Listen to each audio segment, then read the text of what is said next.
Assalamualaikum warahmatullahi wabarakatuh. Saya Mutiara Aldi. Saya Mutia Salwa Sahara. Kami ingin mempresentasikan Struktur laporan hasil observasi, ciri-ciri teks laporan hasil observasi, langkah-langkah dalam penulisan LHO, dan contoh teks laporan hasil observasi yang telah kami buat. Struktur teks laporan hasil observasi. Yang pertama, pernyataan umum, yaitu terdapat pembukaan berisi pembuka atau informasi secara umum hal yang akan disampaikan. Bagian ini berisi hal umum tentang objek yang akan dikaji, menjelaskan secara garis besar tentang objek tersebut. Yang kedua, terdapat deskripsi bagian, yaitu terdapat isi, rincian, pembahasan, dan penjelasan secara lebih detail. Yang ketiga, deskripsi manfaat, yaitu berisi fungsi atau manfaat setiap objek yang diamati dalam kehidupan.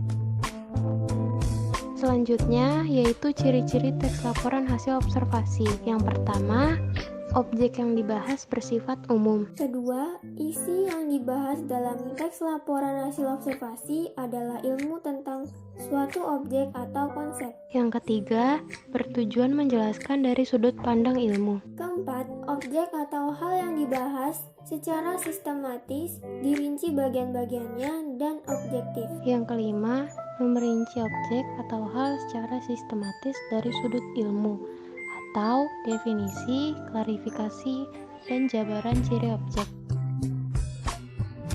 Langkah-langkah yang harus diperhatikan dalam penulisan laporan hasil observasi. Yang pertama, menentukan topik masalah yang akan diteliti. Yang kedua yaitu merencanakan cara penyelesaian masalah. Ketiga, melakukan pengamatan atau penelitian sesuai dengan topik masalah yang telah ditentukan. Yang keempat, mengamati kembali hasil dari observasi yang telah ditentukan. Kelima, membuat kerangka karangan untuk laporan hasil observasi. Yang keenam, menyusun dan mengembangkan kerangka menjadi sebuah LHO atau laporan hasil observasi. Dan yang ketujuh, membenahi laporan. Berikut ini merupakan contoh laporan hasil observasi dari kelompok kami. Bertemakan tentang COVID-19. Deskripsi umum contoh laporan hasil observasi ini ada di paragraf pertama, yang menjelaskan tentang arti dan pengertian dari COVID-19. Kemudian, deskripsi bagian terdapat di paragraf kedua yang menjelaskan tentang penularan virus dan juga gejala-gejala dari COVID-19. Lalu, deskripsi manfaat terdapat pada paragraf ketiga yang menjelaskan tentang penyebaran virus corona dan cara pencegahan agar tidak tertular oleh virus COVID-19.